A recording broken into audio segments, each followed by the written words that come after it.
retidão em cumprir as promessas a qual o Pai mandou.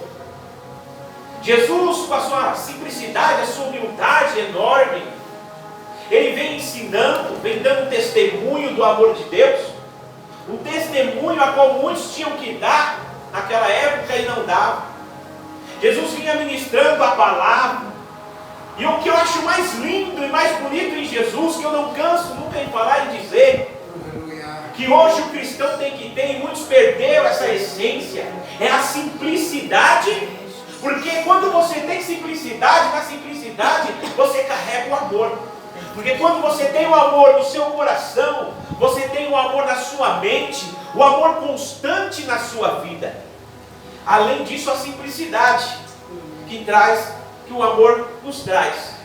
E Jesus vem ensinando, e ele usa, como era a época, para manter sempre simples ao povo, um diálogo a qual o povo entenderia, um diálogo a qual o povo falava verdadeiramente o que ele está falando faz sentido. Ele trabalha sobre as palavras, sobre o nosso dia a dia, sobre o nosso trabalho, sobre a época. Jesus traz ali uma mensagem, irmãos, que pode ser uma mensagem que hoje nós trazemos, tanto para épocas antigas, mas trazendo para a modernidade de hoje. Jesus traz conforme os ensinamentos, o que o povo usava naquela época, muitas das vezes que o povo vestia, como o povo andava, conforme a sua cultura. Então Jesus, na simplicidade, ele traz uma mensagem, na simplicidade do acontecimento, para o que poderia acontecer e o que vai acontecer. A palavra de Deus, muito pode falar, é antiga, é uma palavra que já passou. Muitos param e falam para mim, como você pode acreditar numa Bíblia que foi escrita por mão de homens? Eu falei, sim, foi escrita por mão de homens, mas inspirada pelo Espírito Santo de Deus. Homens a qual viram a história, que viveram a história, que são participantes da história, a qual o Espírito Santo de Deus revelou. E até que nos dias de hoje, foi escrita, traduzida por homens também que estavam com o Espírito Santo de Deus, para traduzir a Bíblia que hoje nós estamos no português e lemos e buscamos orientação, que é o nosso bússola, é a nossa bússola a seguir ao caminho ao céu, a conversão do homem. Mas então, Jesus vem lançando a parábola, ele fala sempre as parábolas, parábola da grande ceia, o preço do discipulado, a palavra da ovelha perdida, a dracma, depois a palavra do filho pródigo.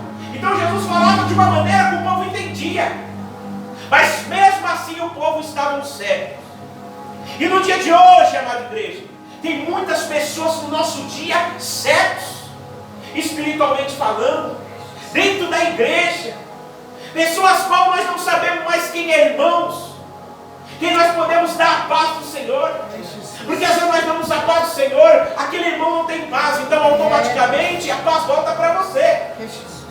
Mas as pessoas estão ilubriadas e pensando que estão cheios da presença de Deus, mas como não estão, estão na pura carne, nas garras do inimigo. Mas hoje Deus nos deu uma palavra em nosso coração, que essa palavra faça efeito, porque essa palavra não é minha, mas sim a palavra de Deus, diretamente do Espírito Santo de Deus. Uma palavra de vida, uma palavra de mudança. Porque o verdadeiro adorador, o crente, todo dia tem que ter algo a oferecer ao Senhor.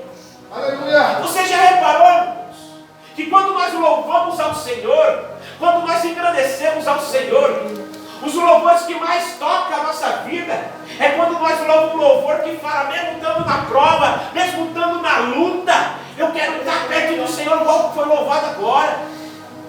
Porque tem muitos louvor que tem belas atuações instrumentais, mas que engrandece o ego do homem e que não engrandece o santo nome do Senhor. Louvor egocêntrico para o ego do homem e tiram Jesus do meio. Mas Jesus está sempre na história. Não tem como tirar o nosso Jesus da nossa história. Porque se nós estamos aqui nesta noite, porque Jesus está na tua vida, Jesus está na nossa história. Não tem como o homem, a mulher, o político, o rei de outro país tirar Jesus do centro da história. Porque de qualquer maneira, Jesus vai estar sempre na história. Tanto que na aula de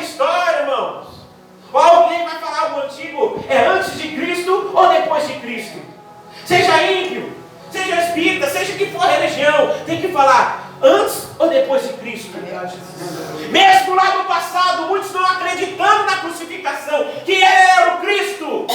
Mas hoje falam antes de Cristo, depois de Cristo. Jesus ali divide a história. E ninguém pode tirar o nome de Jesus. Ninguém pode apagar os feitos de Jesus. Porque Jesus é maior na minha e na tua vida. Então Jesus nos traz a palavra. E acerca aqui, ele faz uma pergunta. Ou qual a mulher que tendo 10 dracmas se perde uma dracma, não acende a candeia, vai à casa e busca com diligência até achar? Irmãos, como Jesus falava naquela época, como os irmãos sabem, o casamento não é um casamento igual ao feito de hoje. Hoje, as mulheres, muitos casam impuras, com vestido branco, né? Tem relações antes do casamento, mas naquela época tinha tudo um processo. As mulheres eram virgens, eram separadas do seu esposo, tinham um contato assim, só mais visual. Era uma coisa mais, antigamente, mais rígida. Mas ali havia sempre o amor do esposo, do noivo, com a noiva. E ali, o costume da época, essa noiva recebia do seu noivo 10 dracmas, recebia a dracma, como forma, um simbolismo do quê? De uma união, de uma aliança.